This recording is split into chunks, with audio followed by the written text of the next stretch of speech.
Hey guys, Jim here. Welcome back once again as we take a look at what may be the ultimate version of the bodega. This is the Begatti Starstrike.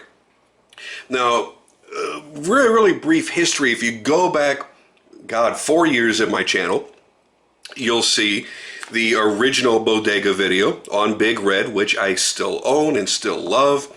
And that was the knife that, after taking a few years hiatus, sucked me back into the world of custom knife collecting. And I was so thrilled to get my hands on that knife and to experience everything that that knife was. If you're interested in seeing that, I'll put a link up here so that you can see that original video. Fast forward a couple of years, and then Todd decided to release an extra thick version of the bodega called the Begatti. And I'll also put a link to that review that I did right over here, as it was a guest blade a few years ago.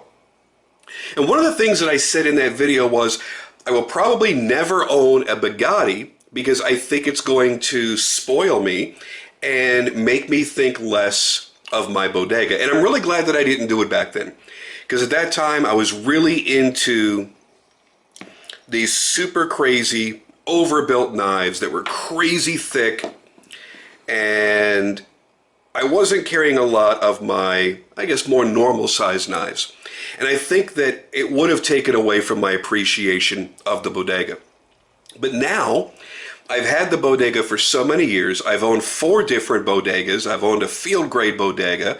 I even have a mini bodega, that I am permanently emotionally attached to this knife. And honestly, Big Red has made its way around the internet, and it's funny, the shop, they still get calls and emails and stuff, at least on a weekly basis, of somebody saying, make me a red bodega just like the one I saw in that video. But only 3 of these were ever made, so that's not going to happen. But because of my love for that knife, it kept me from buying a Begatti. That was until I saw this. What you're looking at is a wonderfully unique inlay material called Starstrike carbon fiber. Now, at its basis, it's the same thing as lightning strike carbon fiber. So you've got your 2x2 twill here that has the interlacing of copper wire that allows you to see a bit of color coming through. Now, the difference here is they have exaggerated this by exposing a lot of that carbon fiber. By exposing a lot of that copper. So you have these long, visible streaks of copper that come through the carbon fiber. To add to that, what they've done is add an epoxy layer after doing all of the hand contouring and flush fitting, which is another big deal. If you go back to the original bodega, they had somewhat raised inlays. These are perfectly flush. They've added that epoxy layer that not only protects the copper and keeps the little pricklies from coming out and sticking you, but it also gives a very dramatic 3-dimensional effect to the entire material.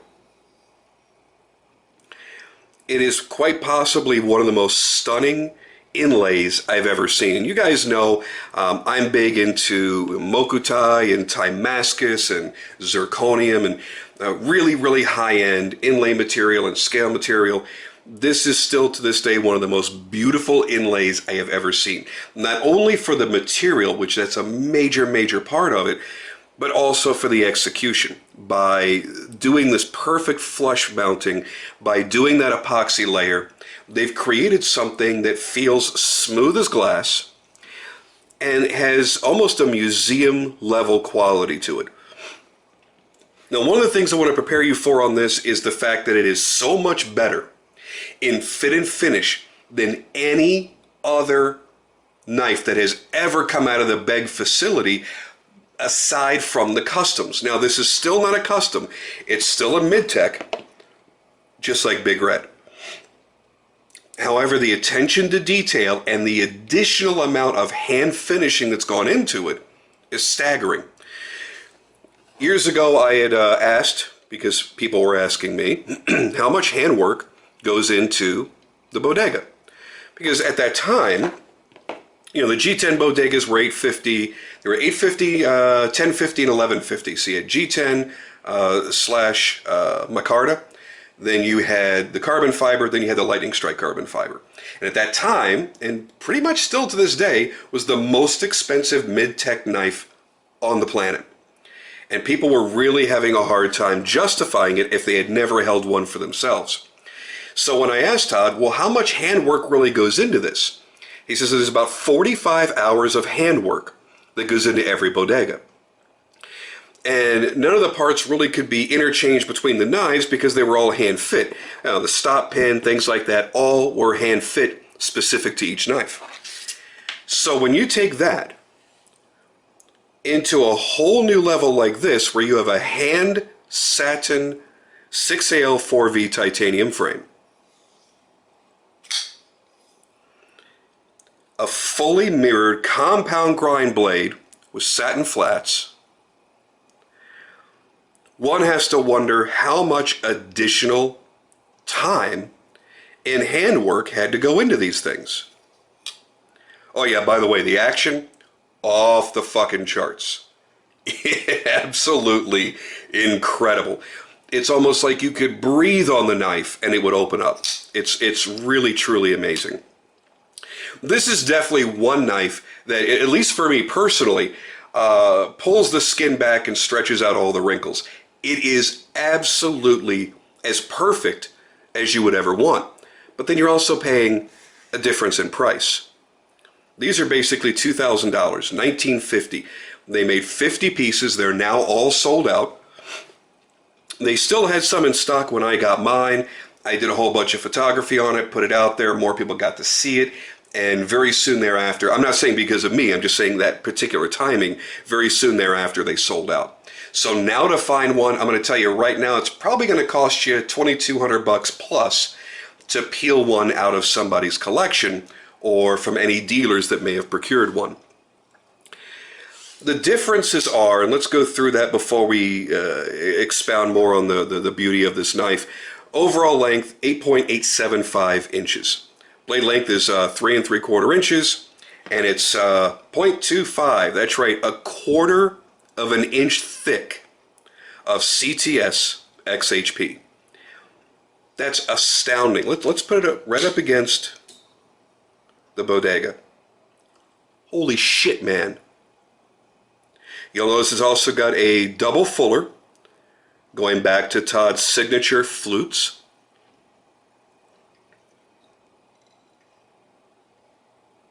More complex grind by having the compound grind. The titanium itself is also thicker. Handle thickness is 0.76. Very, very thick.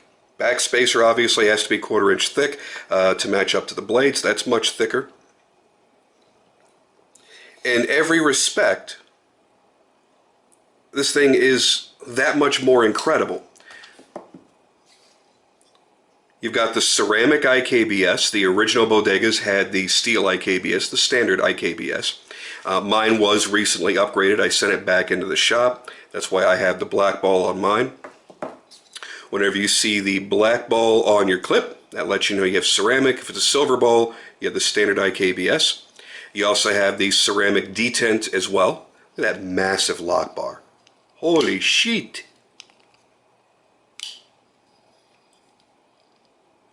Holding this in the hand, oh man, the feeling as it fills your hand, because the bodega was thick enough as it was.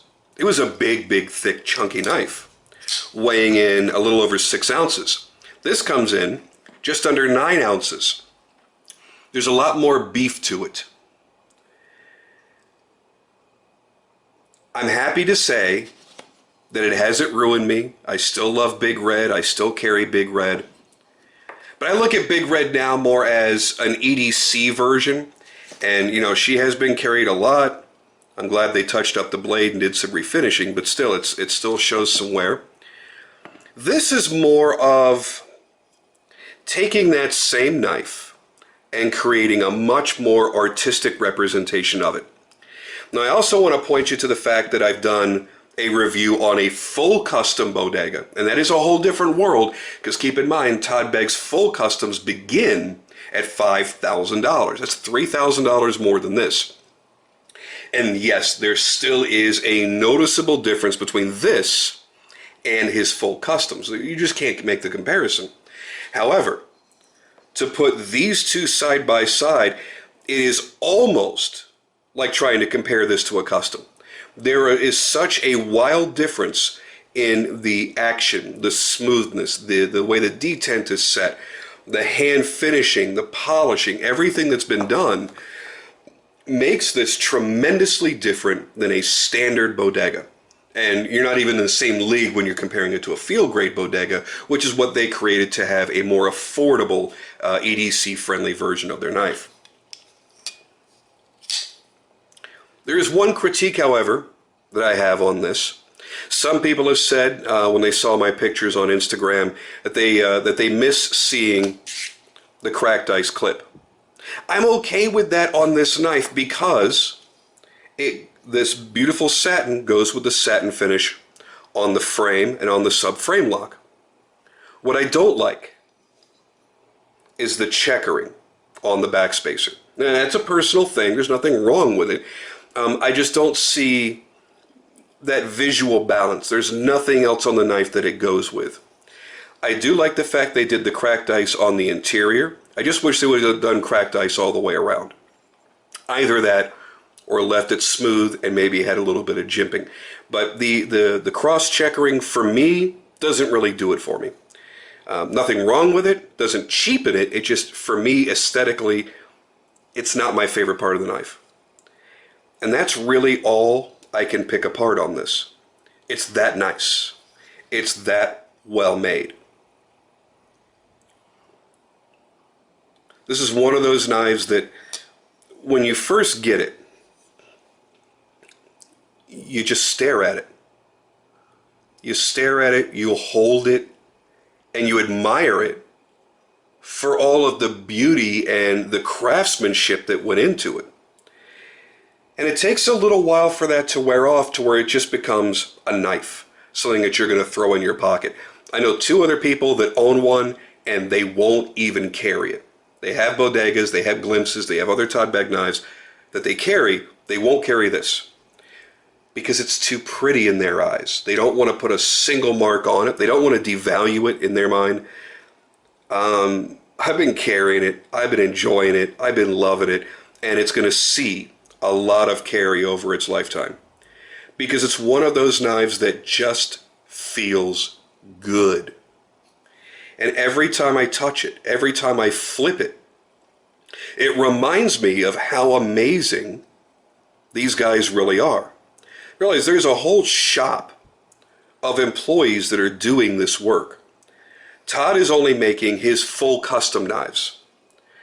And he has taken the time to work with each of the individuals in that shop. And I highly suggest you follow them on Instagram as well. Some wonderfully talented individuals, some really great guys that care about maintaining, I guess, the purity of the bloodline of the knives that he has designed. The time spent on the polishing, on all the various finishes they're doing is truly remarkable. But I have to stop and say, but it's still $1,950. It should be that incredible. It should be that well made, and there should be that much handwork put into them. This is more of a hand-built custom knife than many custom knives that are out there that would charge you the same amount of money for what they call a custom. That's why I've never had a problem with paying the prices for any of the Beggs. I've had a couple of glimpses. I've had, like I said, several bodegas. Never had a problem with the amount of money charged because, in my opinion, they were always worth it. And I could take every single one of them and put it against my much more expensive custom knives and feel they lived up in pretty much every respect. And that's why this is one of the oldest knives in my collection, and why it will never be sold. This will only be handed down to one of my two sons. Period. That's it. This stays in my collection forever. Unless I'm like 3 days away from living in a cardboard box, that's always going to stay. This one has already made its way into the at least the top 5, but probably the top 3 in my entire collection. I am so impressed by every facet of this knife. And yeah, there's something almost sexual about holding it, about feeling that smooth exterior and letting that monster 1/4 inch XHP blade come screaming out of that frame. You barely touch that flipper tab and it goes. And fuck yeah, man, it's shiny. It's shiny and it's pretty and it's cool. And it's got an awesome inlay material. There's nothing about this knife that you could say, oh, that's not worth the money. Oh, I would never own that. At least not for me. Let's get some nice close-up looks here. Let's start from the tip of the blade. Try to get some of the glare from the lights off here, which is really tough on a fully mirror polished blade. Even that massive swedge. That beautiful harpoon swedge, mirror polished.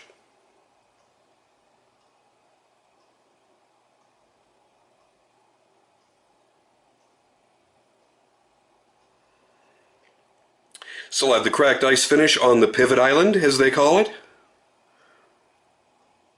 Ooh, look how 3D that is. Look how that carbon fiber just swirls. And it's really interesting that if you move it in certain directions, the copper almost disappears and then reappears. But those beautiful streaks like shooting stars through a night sky. Ooh.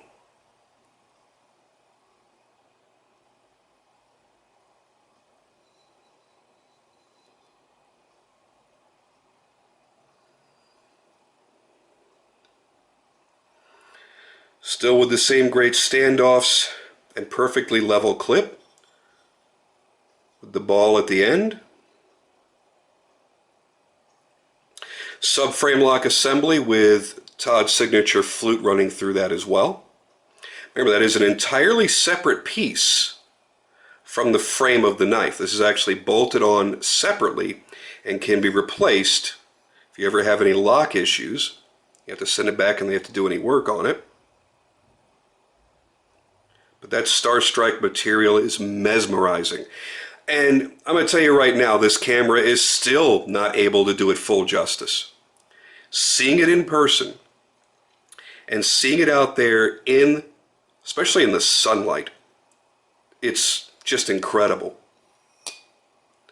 Seeing the massive thickness of this blade.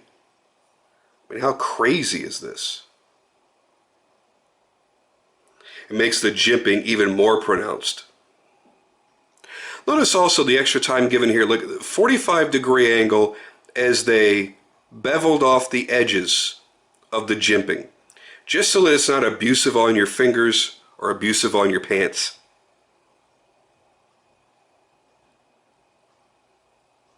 Just incredible. So there you have it, guys. As close of a look as I can possibly give you without stabbing you in the fucking eye of the Begatti Star Strike. Good luck finding one. I really hope that you can. If you fall in love with this, if you feel even somewhat, even remotely like I do about it, I really hope you're able to get your hands on one and do it soon enough where the prices aren't really climbing up even higher. Like I said, the original MSR was, $1,950. Now that they're all gone, you're going to have to pay somebody a premium to get them to sell it to you. I would expect around $2,200. If you can get for less, just don't even think about it twice. Jump on it, go for it, do it. But I would tell you this is a new generation of Begg knives. this really shows you what they're capable of doing. And as they're inching closer to value, you'll never call a Begg midtech a value because they are expensive. I'm not going to mince words. I'm not going to bullshit you. But you're paying the appropriate amount of money for the amount of work that goes into them. This is not a $500 midtech, nor is it built like one. It's not just an all stone washed, all tumbled knife, boom, off she goes. There's a lot of work that goes into each and every single one of them at the different levels. But I think this is definitely getting closer and closer to what we could call a value because of what you would pay if this were a full custom Todd Begg knife over $5,000.